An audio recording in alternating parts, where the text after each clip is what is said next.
సీతాఫల్ మండిలోని శ్రీ సాయి విద్యాలయ high స్కూల్లోని principal Venkatesh ఆధ్వర్యంలో 10th class topper merit awards ఘనంగా నిర్వహించారు. ఈ కార్యక్రమానికి ముఖ్య అతిథిగా DEO Musheerabad mandal S Chiranjeevi, Srimathi DYIOS Swarooparani, Bharathi Jayalakshmi, T Srinivasaraju, doctor B Ramesh హాజరై కార్యక్రమాన్ని ప్రారంభించారు. ఈ సందర్భంగా విద్యార్థులు నిర్వహించినటువంటి పలు సంస్కృత కార్యక్రమాలు విశేషంగా ఆకట్టుకున్నాయి.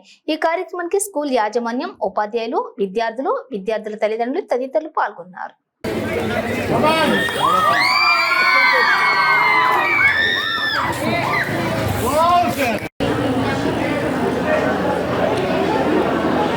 ముషీరాబాద్ మండల్లో శ్రీ సాయి విద్యాలయ స్కూల్ అన్నది ఒక స్కూలు. దానికి కరస్పాండెంట్గా వెంకటేష్ గారు ప్లస్ వాళ్ళ స్టాఫ్ అందరు కూడా ఆ స్కూల్ను విజయపథం నడపడానికి చాలా కృషి చేస్తున్నారు. నేను దాన్ని మనస్ఫూర్తిగా అభినందిస్తున్నాను. ఎందుకనంటే సమాజంలో అట్టడున్నటువంటి వాళ్ళకి విద్యను అభ్యసించడం చేయడం అన్నది చాలా అవసరం. సో వాళ్ళని భావి భారత పౌరులుగా, వాళ్ళని సమాజంలో మంచి వ్యక్తులుగా జీవించడానికి విద్య ఎంతో సహకరిస్తుంది. కాబట్టి తక్కువ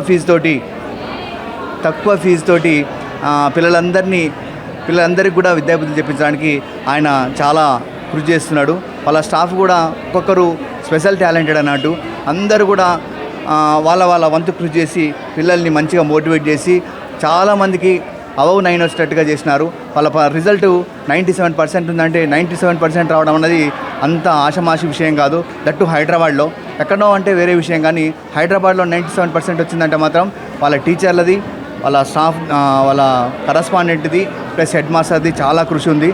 అట్లనే వాళ్ళను అభినందిస్తూ అదేవిధంగా తల్లిదండ్రులు కూడా నేను మనస్ఫూర్తిగా అభినందిస్తున్నాను. ఎందుకనంటే ఇంతకుముందు అనుకున్నాం అనమాట, ఏంటంటే గుర్రాన్ని నీటి వరకు తీసుకుపోతాం, కానీ తాగాలన్న కోరిక దాంట్లో లేకపోతే మనం ఎంత చేసినా కూడా ప్రయోజనం ఉండదు. అట్లనే పిల్లలకు కూడా చదవాలన్నటువంటి కోరిక వాళ్ళలో లేకపోతే టీచర్లు ఎంత కష్టపడ్డా కూడా ప్రయోజనం లేదు.